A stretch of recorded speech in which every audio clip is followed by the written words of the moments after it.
Hello and welcome to Fearless DIY Music. My name is Tristan Lass, and today I want to talk about a cool utility pedal that I think that everyone should give a chance, at least, building one and having one around is incredibly useful. And that pedal is a reverse order pedal. This innocuous little gray box here that has other pedals plugged into it is a great tool to have, both for, kind of putting together a pedal board and deciding, oh, what order do I want to have these particular effects in? Or if you want to actually have it live on your board, you can have two pedals that you already own toggle between each other. Now, we see this a lot in 2-in-1 pedals where there's a boost on one side and then there's an overdrive or a distortion on the other, and then there's a little toggle switch where you can, reverse the order and get a different tone. The cool thing about this box is that it does exactly that, but you can put anything that you want in there. And rather than demonstrating like a clean boost or something like that, I thought that I would really quickly demo a delay pedal so we can have it in standard order, and then we can reverse it and have a listen to the difference. And then we'll put the phaser in later on after I kind of discuss what it takes to build one of these. All right, so in the current position that we have the unit in, everything's off and it's in bypass mode.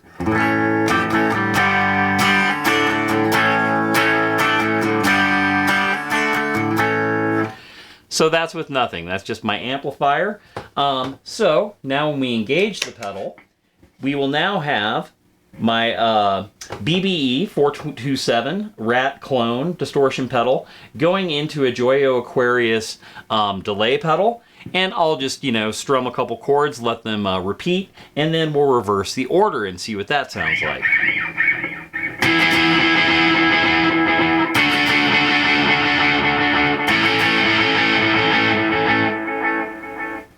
All right, let's reverse it and see what that sounds like.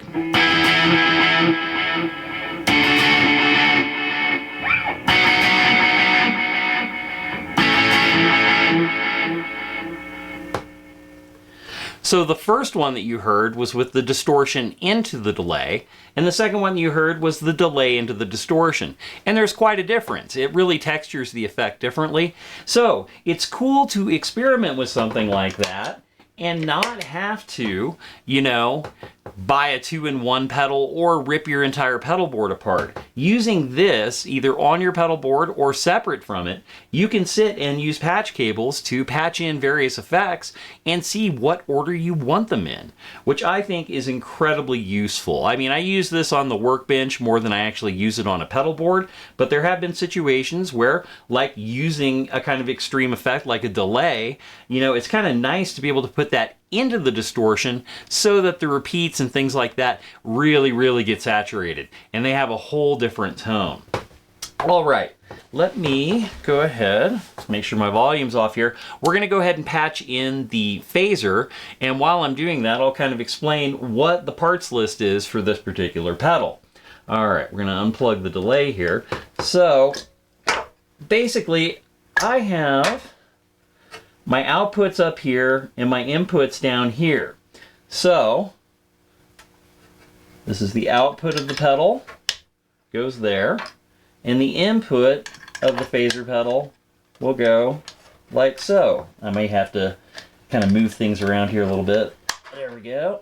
And I did leave enough room so that almost any kind of cable that you use will be accessible to those top mount jacks for patching in different effects. All right, so what goes into this box? Schematic is up here. I'm going to leave it up there for a good long time so that you can go ahead and get the wiring diagram and do a screenshot. The actual parts list is one 3-pole dual throw switch, one 4-pole dual throw switch, a couple of LEDs, a total of 6 1/4-inch jacks, and a 9-volt power supply. All right, so you've got your schematic up there. You've gotten a screenshot of that. I'll have a picture up of the gut shot of this particular pedal and how I put it together.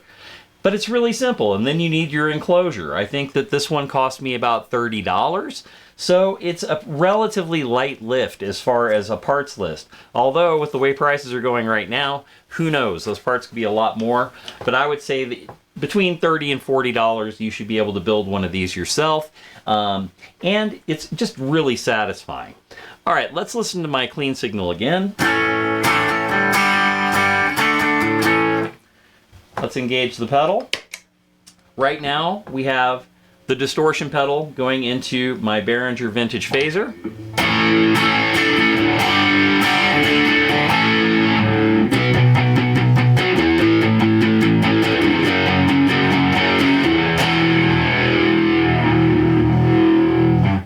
All right, let's go ahead and reverse the order. Now we got phaser into distortion.